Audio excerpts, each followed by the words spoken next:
in 1999. Pyramids. Oh shit, 1999? All of these. Only 1999, Valley Bobby? of the Kings, the tombs, and everything. Damn. Yeah. All of this is 2000. This is almost 25 years old. all that. All your temples, all the papyruses. Then they gave it out to the world. They gave the Greeks some, they gave the Romans some, they gave it all to the world. See, they knew that later on that the white man would come. If he didn't have no knowledge, we would never get the knowledge back. Now let me explain something. Let me go in this thing here.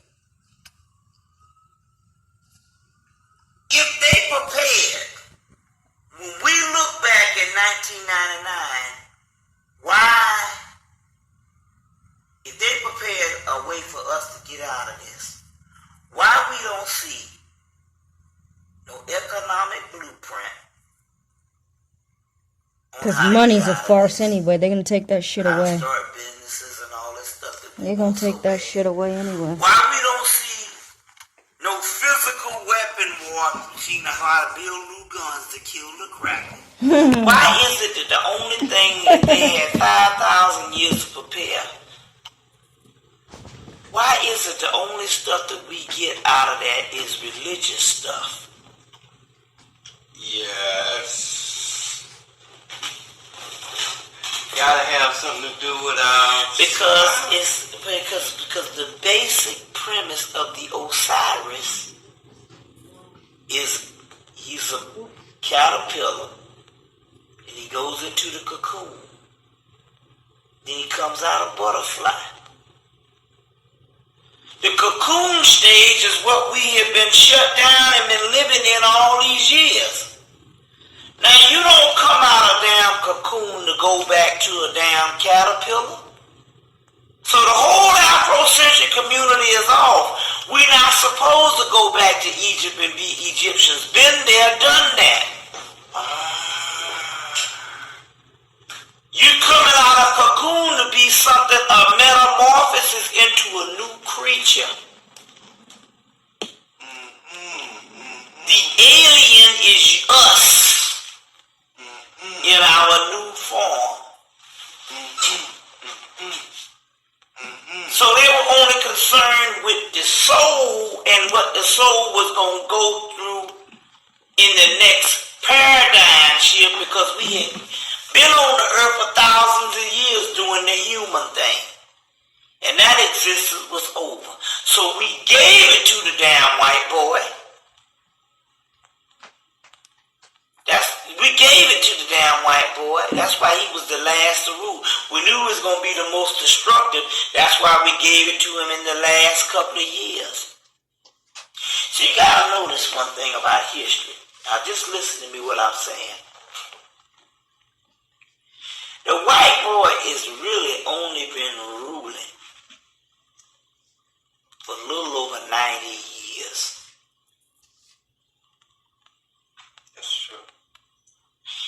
First of all, he didn't rule Africa until the late 1800s. Correct. He had the slaves, but he took Africa in the late 1800s. See where I'm coming from? He was warned against his own damn self for 700 or 800 years. He only became a world power to dominate the entire world this century. In the latter part of last century with the British Empire. So that means he's only had roughly about close to 100 years ruling. And compared to what we have been ruling, that's almost like an hour. All right, boys and girls, that's the end of the clip that I wanted to share about Bobby Hemmett. I wanted to point out about the butterfly analogy, but do note that at the end, he's telling you that this beast has only been around a short time, and he's only totally conquered the world with his Jesus bullshit, mostly, for the past 100 years. That he has total domination. Everything else was preparation. Slavery and stuff, they had to beat the knowledge out of you. I'm going to add another, some other comments that to support the movie. That there's a sci-fi movie that directly uses the same analogy that Bobby Hemmett is talking about. This analogy about the cocoon, the butterfly, that is describing melanin. It has been used in sci-fi movies, plural. I just found one that I can give you the evidence of, but I've heard that analogy used in another movie too, but I cannot remember it. So anyway, let me add this other commentary next. Okay, boys and girls, I have to make an addendum to this audio. I did the research and it doesn't take much. You just have to keyword some things. And I found the movie. It's called Lily Cat, LILYC.A.T.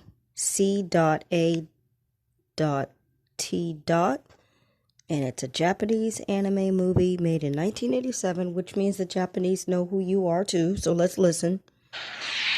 So the ship is destroyed, the alien turns into a trippy anime movie ending. And Hero leaves us all with some deep thought. What are you thinking about, Hero? I was wondering about butterflies and if they ever even thought of their past as caterpillars.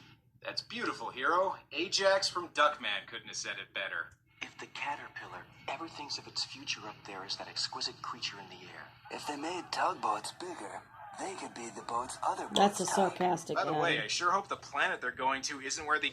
Okay, so anyway, this is very minute, boys and girls.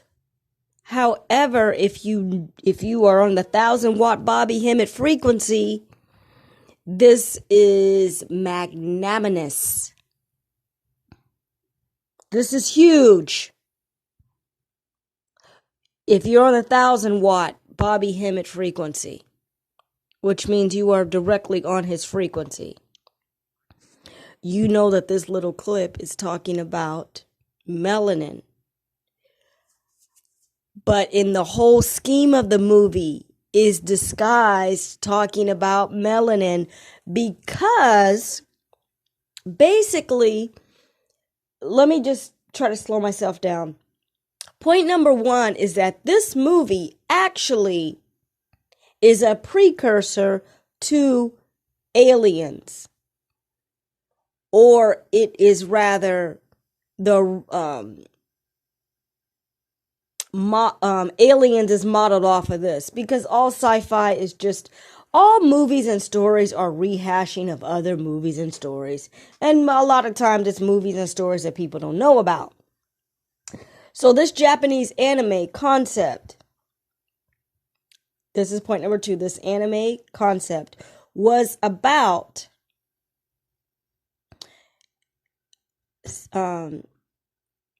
I guess they're astronauts, exploring, okay, space, soldiers exploring, and then they're told that two of their crewmen are imposters. And in the end, the cat is the imposter. The cat is the alien. The cat is the real one that's been killing people. Sounds very corny. But as corny as it is, boys and girls, the occultists that run this world know the hidden meaning of it. And of course, they make these movies to mock you. And of course, all their creativity is coming from the concepts of melanin. All of their monster movies, all of their horror flicks, all of their sci-fi, all of it is coming from describing melanin and its power, okay, and its ability to hide. You know, melanin adapts to pretty much everything. However, they've gotten to a point where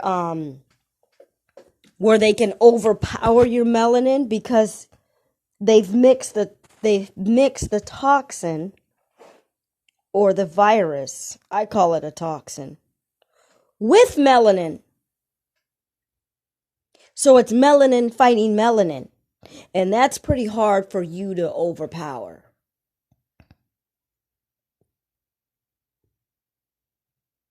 So, anyway, that ends another episode of What I Learned from Bobby Hemmett.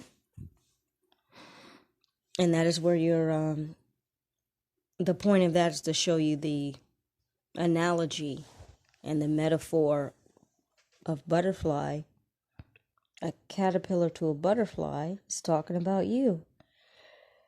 You know? A caterpillar has no idea the magnificence that it's going to be. You're in the human body, you cannot imagine the magnificence of the God energy that you are going to be.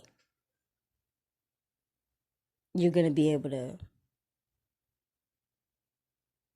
transition yourself back and forth as a God to a human whenever you want to.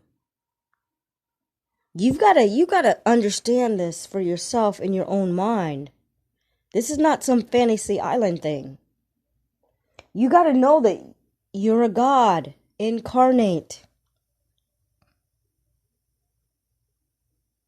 And that it's just a matter of destruction time to get rid of this beast, and there's really no other word for him. I mean, you can't even think of a word that describes this person. They've totally destroyed the whole fucking planet, and every single being on the planet is mentally destroyed. Mentally destroyed. Do I need to go on and on and on? Even animals are suffering. Animals are suffering. Animals can't be free. Birds can't be free. Lions are put in fucking cages. Animals are being hunted for sport. And their carcasses just being left there.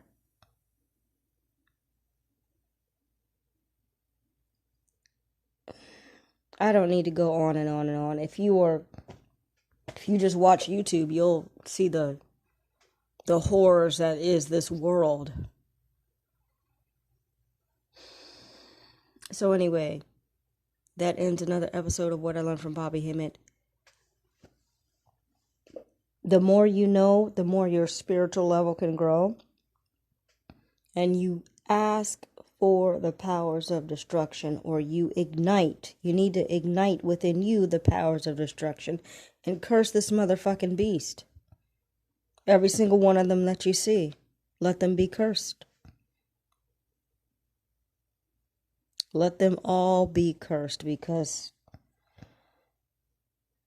they're just pure psychopaths. No matter how nice you are to them, they always got to put you down. So that ends my talk. The end.